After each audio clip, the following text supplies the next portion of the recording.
यस्या कदापि वसना चखलेलनोथ्य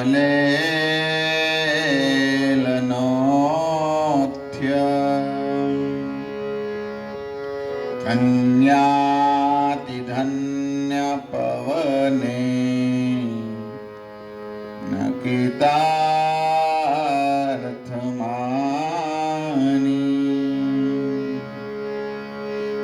योगेन्दुर्गमगते मधुसूदनोऽपि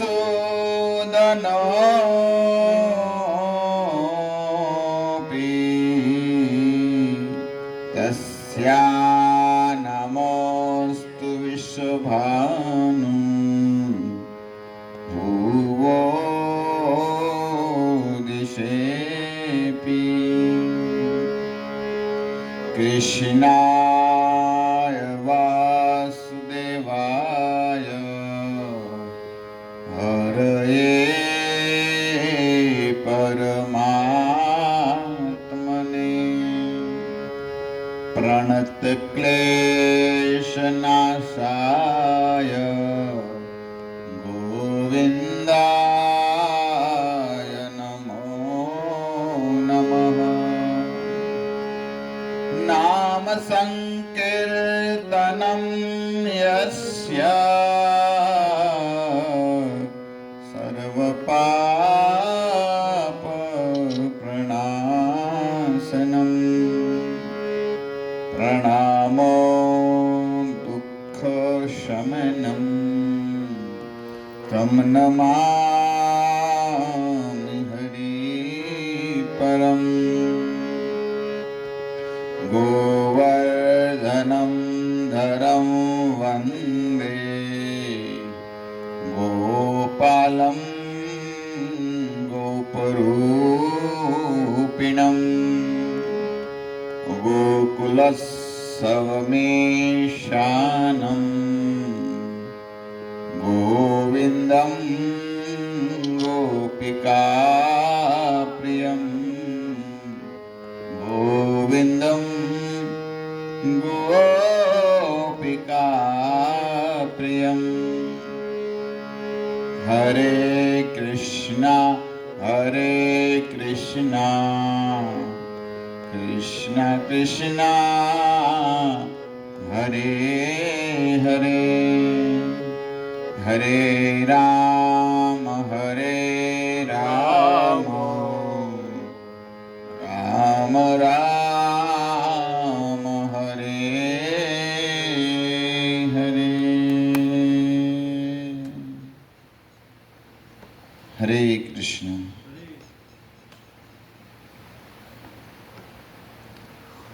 तो आज बहुत सुंदर पवित्र दिन है। पुष्यम मास के 11वां दिन अर्थात एकादशी, जो 3 साल में एक बार एकादशी आता है। तो इस एकादशी का नाम है पद्मिनी एकादशी। वेदव्यास जी इस एकादशी का महात्म्य पद्म पुराण में कहते हैं। ऐसे तो 12 महीने की जो एकादशी है, इस महा एकादशी का बारे में पांडव में ज्येष्ठ धर्मात्मा युधिष्ठिर महाराज बार बार भगवान को पूछते हैं, लेकिन आज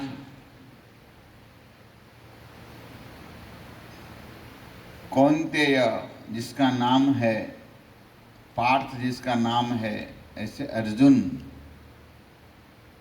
भगवान कृष्ण को पूछे, हे प्रभु जी, हे कृष्ण, एलोन ए अधिक मास है, ये पुरुषोत्तम मास है। इस मास में कौन सी एकादशी आती है और कैसे व्रत करना चाहिए, ये पूछे है। तो भगवान ने कई तरीका इसमें भगवान बताते हैं। भगवान कहते हैं इस एकादशी पुण्य देने वाली है। ऐसे तो सब तिथि में एकादशी सब महीने में आती है, पुण्य देने वाली, भगवत प्राप्ति कराने वाली होती है। लेकिन विशेष ये 3 साल में एक बार इस पुरुषोत्तम मास की एकादशी आता है,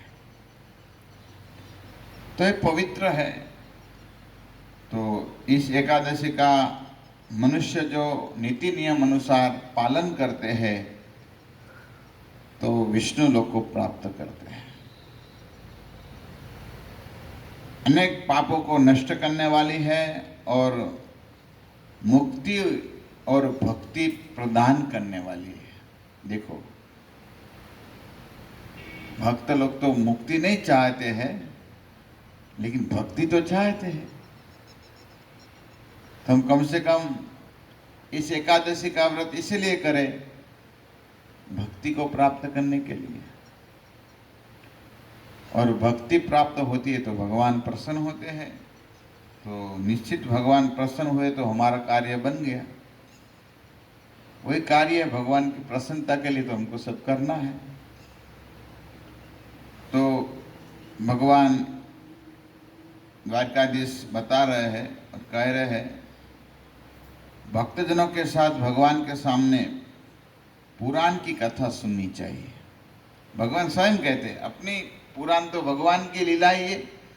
भगवान अर्जुन और सब पांडव जो 5 भाई है, द्रौपदी है, सबको कह रहे, देखो पुराणों की कथा सुननी चाहिए। और पुराणों में सिरमौर पुराण है श्रीमद् भागवत पुराण। गर्जना करते हैं भागवत। जैसे जंगल में शेर होते हैं, वो गर्जना करते हैं, तो कई छोटे छोटे जो प्राणी होते हैं जंगल के, वो डर जाते हैं और डर के मारे भाग जाते हैं, इसके सामने नहीं आते। इसी तरह सब पुराण है, सब पुराण में भागवत पुराण गर्जना करते हैं सिंह के तरह। इसलिए प्रभुपाद जी और हमारे गुरु महाराज भी बार बार कहते हैं, सबको भागवत पढ़ना चाहिए, भागवत का अध्ययन करना चाहिए, क्योंकि सब पुराणों का तिलक है भागवत पुराण। तो भगवान कहते हैं भागवत पुराणों की या कथा सुननी चाहिए। ये अधिक मास की शुक्ल पक्ष की जो एकादशी है, इसका नाम पद्मनी एकादशी है। भगवान ऐसे कहने लगे और कहते हैं, नारियल, बिल्व फल, सीताफल और सुपारी जैसे, नारंगी जैसे अर्पण फल भगवान को करना चाहिए। भगवान आज के दिन ऐसा कोई फल भगवान को अर्पण करते हैं तो भगवान प्रसन्न होते हैं। तो पद्मनी एकादशी का महात्म्य सुनाते हुए कहते हैं, भगवान एक बार नारद जी पुलस्त्य ऋषि के पास गए थे और पुलस्त्य ऋषि के पास गए तो पुलस्त्य ऋषि ने कहे, प्रभु आप बताइए,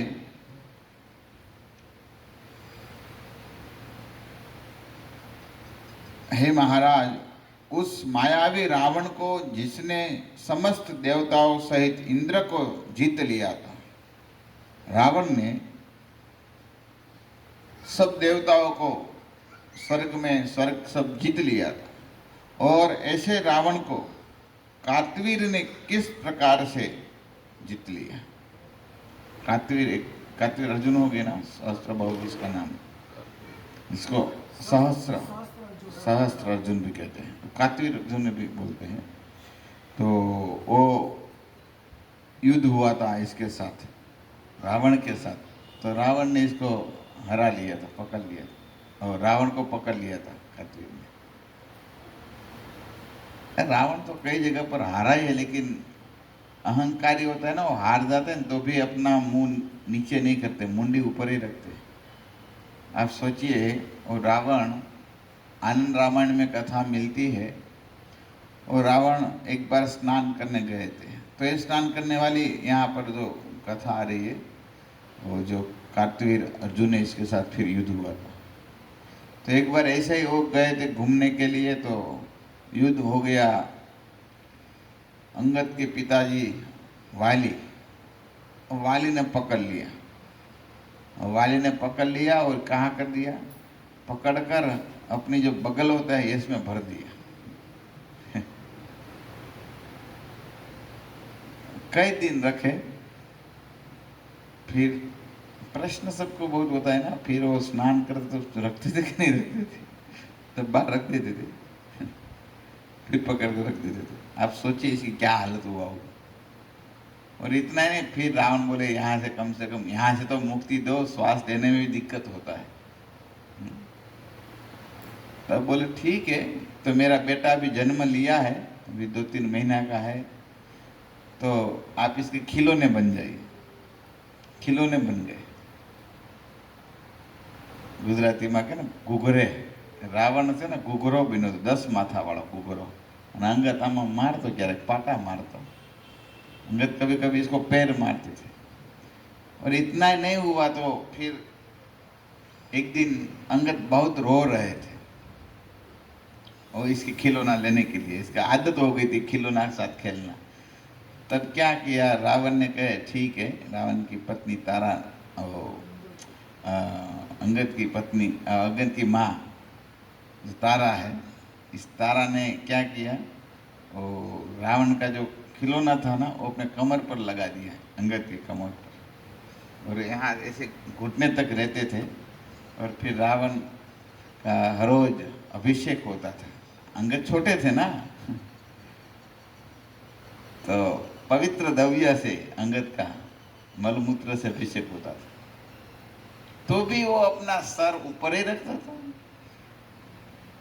और जब अंगद गए तब अंगद को बोल रहे, देखो तेरा दुश्मन मेरा दुश्मन एक ही है, हम दोनों समझौते कर। क्योंकि पता था ये इसके बेटा कोई साधारण नहीं, मेरे से भी बलवान है। रावण समझता था ये अंगद कोई साधारण नहीं है, अंगद मुझे भी हरा सकते हैं, और हरा दिया भी। आप देखो तो इस सभा में जब अंगद ने कहा मेरा पैर तो हिला दो, जिसकी ताकत है हिला दो, तो सब आए। और अंत में रावण आया, रावण गिरने गया तो रावण को लात मार के बाद, रुक जा, मेरे शरण में मत आ, मेरे प्रभु के शरण में आ जा, है ना। तो शक्तिशाली था।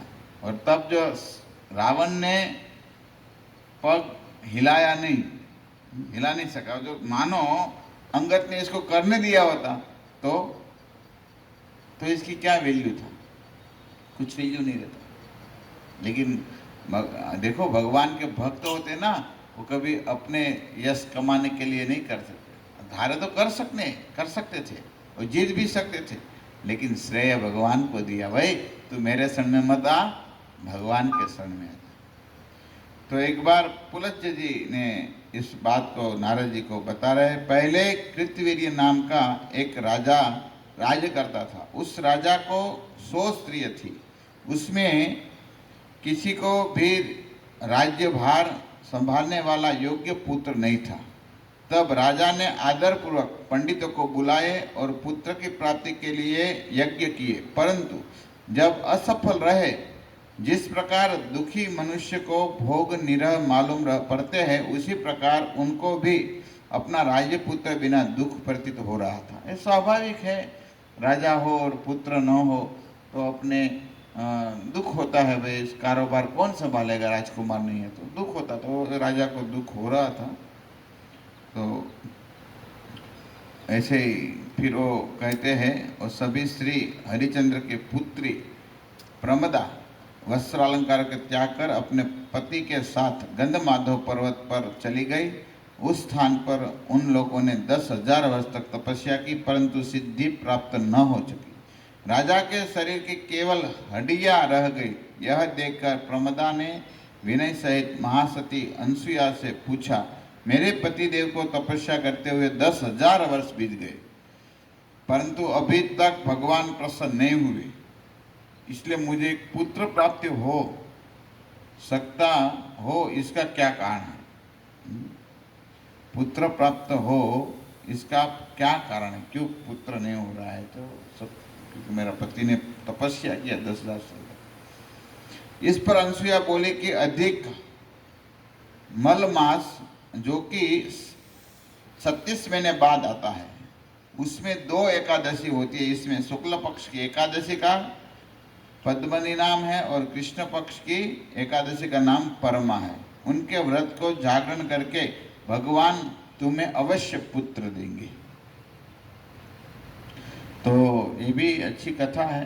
देखो अभी हम तो कई दिन से ये बता रहे हैं ना, जिसको पुत्र नहीं है वो इस व्रत को अच्छी तरह पुष्टम मास में पालन करे तो भगवान पुत्र देते हैं। रानी कहा, आप वरदान मेरे पति को दीजिए। प्रमदा का वचन सुनकर भगवान विष्णु बोले, जब इस व्रत किया तो भगवान प्रसन्न भी हो गए और कहे मेरे पुत्र को वरदान दीजिए। तब भगवान बोले, हे प्रमदे, मलमास मुझे बहुत प्रिय है, उसके भी एकादशी तिथि मुझे सबसे अति प्रिय है। इस एकादशी व्रत तथा रात्रि जागरण तुमने विधिपूर्वक किया, इसलिए मैं तुम पर अत्यंत प्रसन्न हूँ। इतना कहकर भगवान विष्णु राजा से बोले, हे राजन, तुम अपनी इच्छा के अनुसार वर मांगो, क्योंकि तुम्हारी स्त्री ने मुझको प्रसन्न किए हैं। अब समझ में आता है ना, ऐसे मैं थोड़ा पढ़ लेता हूँ, एकादशी आज है तो थोड़ा कम से कम पता चले। भगवान की मधुर वाणी सुनकर राजा बोला, हे भगवान, आप मुझ सबसे श्रेष्ठ, सबके द्वारा पूजित तथा आपके अतिरिक्त देव दानव मनुष्य आदि से अजय उत्तम पुत्र दीजिए। भगवान तथास्तु कहकर अंतर्ध्यान हो गए। उसके बाद वे दोनों अपने राज्य को वापस आ गए। उनके यहाँ कार्तवीर्य उत्पन्न हुए। वे भगवान के अतिरिक्त सबसे अजय थे। उन्होंने रावण को जीत लिया था। यह सब पद्मनी एकादशी व्रत का प्रभाव था। इस व्रत करने से कहे पुत्र प्राप्त हुआ, और ऐसे पुत्र प्राप्त हुआ, शक्तिशाली पुत्र हुआ, और रावण जैसे महाशक्तिशाली योद्धा को भी हरा दिया। तो आज यहाँ पर एकादशी की जो थोड़ी कथा पद्म पुराण अनुसार मैंने आपको सुनाए, तो अभी ऐसे नित्यम यहाँ पर हम पूर्ण पुरुषोत्तम भगवान श्री पुरुषोत्तम की कथा कर रहे, कृष्ण की कथा कह रहे हैं। तो कल हम कुछ वर्णन किया था, गोलोक का वर्णन किया था, और गोलोक का वर्णन किया था, इसमें शिवलोक का इत्यादि सब वर्णन हुआ था, आपने सब सुने हैं। तो भगवान नारायण बता रहे हैं, प्रत्येक तीसरे वर्ष पुरुषोत्तम मास प्राप्त होने पर इस मास से जो व्यक्ति दान, व्रत एवं धर्म का पालन नहीं करता है, वह नरक, कुंभीपाक नरक में जाता है। देखो, स्वयं भगवान कह रहे हैं, इस मलमास अर्थात पुरुषोत्तम मास का व्रत का कोई पालन नहीं करते तो वो कुंभीपाक नरक में जाते हैं। तो कुंभीपाक नरक में बहुत बड़ी सजा मिलती है। क्या होता है सजा? सुखदेव गोस्वामी बताते हुए कहते हैं, भागवत में 6 स्कंद में 5वां स्कंद में 26 अध्याय में लास्ट अध्याय है, नरक का वर्णन किए है। कुंभीपाक नरक में सजा होती है, जैसे हम यहाँ पर पकोड़े को फ्राई करते हैं ना, इसी तरह यहाँ मनुष्य को फ्राई किया जाता है। इस शरीर छोड़ दे, लेकिन यातना शरीर मिलता है, ऐसे फ्राई करते हैं, हम मरते भी नहीं है। यहाँ पर तो ज़्यादा गरम तेल डाले शरीर जल गया और मर भी सकते हैं, लेकिन यहाँ मर भी नहीं सकते। इतना कष्ट होता है यहाँ पर। जो चिल्लाता है रक्षा करिए, लेकिन कोई रक्षा करने वाले होता नहीं। और जितना हम चिल्लाते और इतना दंड देते हैं हम, ज़्यादा से ज़्यादा हमको दंड देते हैं। इसलिए भक्त को सावधान रहना चाहिए, सब व्यक्तियों को सावधान रहना चाहिए, हम इस नरक से बचे। तो पुरुषोत्तम मास का अच्छी तरह पालन करना चाहिए। और फिर जैसे कहे अभी पुत्र जिसको चाहिए, भगवान कहते हैं जो सौभाग्यवती महिला सुख सौभाग्य तथा पुत्र सुख की कामना के वशीभूत होकर मलमास माह के स्नान दान व्रत आदि पुण्य कर्म करती है तो उनको पूर्ण सौभाग्य तथा समस्त सुख संपत्ति पौत्रादि सहित मलमास प्रदान करता है। तो मलमास पुत्र की कामना स्त्री जो होती है करती है तो इसको पुत्र की प्राप्ति होता है। तो इसी तरह यहाँ बता रहे हैं पुरुषोत्तम मास भक्ति भाव एवं श्रद्धा आस्था सहित मेरा पूजन करते हैं तो उन्हें धन पुत्र तथा सुख वैभव सहित अनेकों सुख प्राप्त होता है। पुनः वे मेरे पास आकर गोलोकवास प्राप्त करते हैं। लो, ये हमारे लिए सबसे बड़ी बात है। पुरुषोत्तम मास जो का व्रत का कोई पालन करते हैं, भगवान कहते हैं पुनः गोलोकवास में आते हैं। बात भगवान कृष्ण कहते हैं, विष्णु भगवान को मलमास को कहते हैं, मलमास आपका व्रत का कोई पालन करेंगे तो पुनः ये मेरे धाम गोलोक में आ जाएंगे। तो अभी कौन नहीं चाहेंगे भाई गोलोक जाने के लिए? तो गोलोक जाना है तो वही अच्छी तरह भगवान का व्रत का अनुष्ठान करे, भगवान प्रसन्न हो जाएंगे और प्रसन्न हो गए तो हमारा काम बन जाएंगे, भगवत धाम जाएंगे। तब भगवान कृष्ण युधिष्ठिर और द्रौपदी की ओर देखते हैं और देखते हुए भगवान कहने लगे, अर्जुन से कहा, श्री कृष्ण भगवान ने कहा, हे निपश्रेष्ठ, मुझे ऐसा प्रतीत होता है कि दुर्गम वन में आकर अनेकों कष्ट और दुख के कारण आप सबसे पुरुषोत्तम मास का पालन नहीं किया। पांडव को भगवान कह रहे, द्रौपदी सहित भगवान कृष्ण कहे, आपका कष्ट का कारण यही है आपने पुरुषोत्तम महीने का व्रत का पालन नहीं किया। हम कहते हैं ना पांडव को इतना दुख क्यों आए, तो बृहद नारदीय पुराण में लिखे हैं, भगवान स्वयं कहते हैं, पांडवों, हे द्रौपदी, आप सबने पुरुषोत्तम मास का व्रत का पालन नहीं किया है, इसलिए इसका जो दुख आपको आ रहा है। भीष्म, द्रोणाचार्य, कर्ण इत्यादि के भय के कारण मन से भय और द्वेष आप सबको पुरुषोत्तम मास का ध्यान ही नहीं रहा। आप इतने डर गए हैं, भीष्म, द्रोणाचार्य, कर्ण जैसे जैसे महान योद्धा है, योद्धा से डर से आप भूल गए ये पुरुषोत्तम मास है और पुरुषोत्तम मास में व्रत करना चाहिए, वो व्रत आप भूल गए हैं, इसी के कारण आप दुखी है। इस वर्तमान दारुण दुख का दूसरा कारण भगवान बता रहे हैं, इतिहास सहित बताता हूँ, यह बड़ा ही विस्मयकारी है। हे महाराज युधिष्ठिर, आप सुनिए, भगवान कह रहे। श्री कृष्ण भगवान ने कहा, यह सौभाग्यवती द्रौपदी अपने पूर्व जन्म में ऋषि कुल में उत्पन्न हुई थी। अभी उत्पन्न हुई पूर्व जन्म की कथा भगवान द्रौपदी की बताने चालू की है। भगवान कह रहे कि 10 वर्ष की आयु प्राप्त होने पर यह अत्यंत सुंदरवान आकर्षित नेत्रों वाली रूपवती कन्या थी। तो भगवान बता रहे हैं, एक कन्या कोई साधारण नहीं, बहुत सुंदर रूपवती ब्राह्मणी की कन्या थी, जिसके पिता का नाम मेधावी ऋषि था। और इस मेधावी अपनी पुत्री को बड़े प्रेम से लाड से बड़ी कर रहे थे, क्योंकि भगवान आगे कह रहे हैं, जब छोटी थी तब इसकी माता की मृत्यु हो गई थी। और जो ब्राह्मणी कन्या मेधावी की पुत्री 10 वर्ष की ऐसे बड़ी किया, लेकिन फिर इसके माता का मृत्यु हो गया और फिर वो 16 वर्ष की हुई। और जब 16 वर्ष की हुई तो सोच रही थी, अगल बगल में देखती थी तो जैसे 16-17 साल की हुई तो इसके साथ जो अपनी सहचरी थी इसकी सबकी शादी हो गई थी और किसी को बच्चा भी हो गया था। तो सोचती थी मुझे भी बच्चा हो, मेरा भी शादी हो। तो मेघा भी ऐसे तो अपना पत्नी के अपने पुत्र के लिए कुछ वर योग्य ढूंढ रहे थे।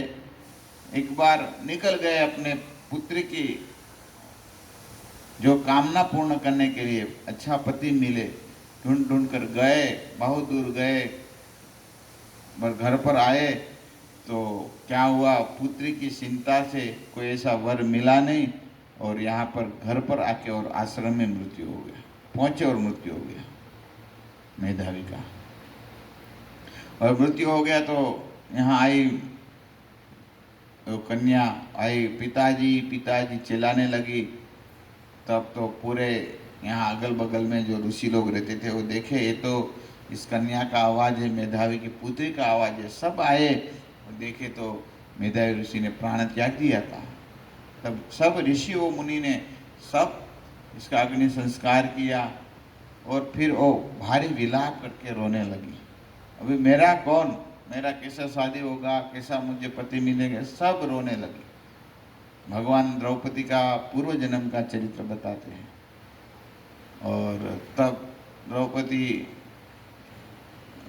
को देखकर भगवान कहते, देखो आपको पूर्व जन्म में बहुत ज़्यादा ज्ञान था, विद्वान अब विदुषी थी, क्योंकि आपके पिताजी ने बहुत ज्ञान आपको सीखा, सब वेद शास्त्रों का अध्ययन करवाया था। तो आप पूजा सब कर रही थी और एक दिन आपके पिताजी मतलब जो मेधावी के मित्र थे दुर्वासा मुनि यहाँ पर आए। और दुर्वासा मुनि आए और दुर्वासा मुनि ने देखे तो कहते हैं कि प्रभु आप आए हैं तो स्वागत किए और कहे मुझे कुछ पति अच्छा मिले ऐसा मुझे वर दीजिए। तो कहे ठीक है, अभी पुरुषोत्तम मास आ रहे, आप पुरुषोत्तम मास की अच्छी तरह साधना व्रत अनुष्ठान करो, व्रत का पालन करो, आपको अच्छा पति मिलेंगे। लेकिन वो बोले मैं क्यों मल मास की सेवा करूं, वो तो अधिक मास है, मैं इसकी सेवा नहीं करूँगा। और तब दुर्वासा मुनि को क्रोध तो आ गया, लेकिन बताए नहीं कुछ, रहने दो, चलो ठीक है, क्रोध को कंट्रोल किए। लेकिन कहे आपने इस महीने का अवहेलना किया है तो आपको फल भोगना पड़ेगा। तो इसने फिर भगवान शिव को प्रसन्न किए, शिव प्रसन्न हुए और कन्या ने मांगा प्रभु मुझे गुणवान धर्मवान अच्छा पति दीजिए, हे प्रभु मुझे बलवान पति दीजिए, हे प्रभु मुझे मेरा ऐसा पति होना चाहिए, सब जगह पर विजय प्राप्त हो, ऐसा पति दीजिए, मुझे ऐसा पति दीजिए, रूपवान हो, मुझे ऐसा पति दिए और जो बुद्धिमान, ऐसे मांग लिया। 5 बार वर मांग लिया और तब शिव जी ने कहे तथास्तु, तुझे एक नहीं कितना पुत्र हो गए और कितना पति हो गए, 5 पति हो गए। बाप रे बोले नहीं नहीं नहीं, मुझे 5 पति नहीं, मैं तो एक ही वर मांगा है। नहीं तूने 5 कैसे, धर्मवान, फिर बुद्धिमान, रूपवान, अजय विजय प्राप्त हो ऐसा धर्मवान, ऐसे पति मांगा है और जरूर आपको ऐसा पति मिलेगा, 5 मिलेगा। तो बोले नहीं नहीं मुझे ए जन्म में नहीं, मुझे नहीं चाहिए। तब शिव जी बोले ए जन्म निकले, अगले जन्म में जब आपका जन्म होगा तब मिलेंगे, लेकिन मैं इतना आपको थोड़ा दे सकता हूँ कि कम से कम एक जन्म में नहीं, अगले साल अगले जन्म में आपको ये मिलेंगे। बस यही कन्या, ब्राह्मणी कन्या शरीर छोड़ देती थी और फिर एक कन्या द्रौपद के यज्ञ में प्रकट होती है, वो द्रौपदी। तो आप द्रौपदी है, भगवान बता रहे आप ही इस ब्राह्मण की कन्या थी। तो आपने तब मल मास का पालन नहीं किया था, इसके वजह से आप यहाँ दुख एकत्रित कर रही है। तो है प्रभु अभी हम आपके चरण में हैं, आप हमारी रक्षा कीजिए, हमारी रक्षा कीजिए, हमारी रक्षा कीजिए। इसे बार बार वो सब पांडव सब बोलते हैं, देखो भक्तों, हम भगवान के शरण में जाते हैं, भगवान इतने कृपालु है, दयालु है, भगवान हमारी रक्षा करते हैं करते हैं करते हैं। हम जब भगवान के शरण में नहीं जाते हैं तब दुख है। कल हम कथा कह रहे थे भीमसेन की। कुंती माता याद करती है, प्रभु विषान महाग्नि पुरुषाद दर्शन असस्य भाया वनवास कृष्य मृधे मृदनेक महारसा सुदूनि तस्मर हृदय विरक्षिता। विषाद महाग्नि, आप मेरे पुत्र की ऐसी रक्षा किया है, जिस तरह आंख होती है, और आंख की रक्षा कौन करती है, और जो पलक होती है वो रक्षा करती है। इसी तरह हे प्रभु, पल पल में मेरे पुत्र की आपने रक्षा किया है। क्यों रक्षा किया? पांडव सब भगवान के श्री चरण में थे, इसलिए भगवान का श्री चरण लेके शरण में रहना चाहिए। समझ में आया? भगवान का श्री चरण लेके शरण में रहना चाहिए। तो दुर्योधन बहुत कपटी था और बार बार पांडव को मारने का एक प्लान करता था, कैसे पांडव को मारा जाए। देखो, दुर्बुद्धि होता है ना, कपटी लोग होते हैं ना, ऐसे इसका स्वभाव ऐसा होता है, दूसरे का कैसे हम परेशान करें, दूसरे को कैसा मारा जाए। तो वो बार बार कह रहे थे मन में, और पिताजी का दोनों मतलब धृतराष्ट्र और दुर्योधन का ये प्लान था, इसको कैसे मारा जाए, कैसे मारा जाए, कैसे मारा जाए। तो एक दिन सब पांडव लोग जाते हैं, महाभारत में सुंदर कथा आती है, तो इसका थोड़ा महाभारत से ही वर्णन करते हैं।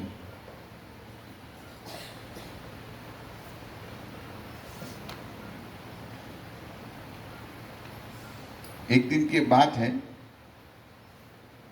दुर्योधन कहने लगा, ऐसे क्यों है,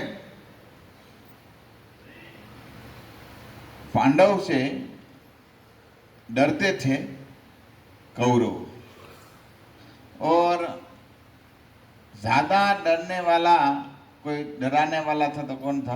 भीमसेन। दुर्योधन कहते थे मन में, कई बार सबको अपने भाई के साथ बात करते थे कि चारों को तो मैं हरा देता हूं, लेकिन ये बलशाली है भीम, इसको हराना मुश्किल है। दुशासन में भी इतनी शक्ति थी, कम शक्ति नहीं थी, इसमें भी 10,000 ऐसी शक्ति इसमें भी थी।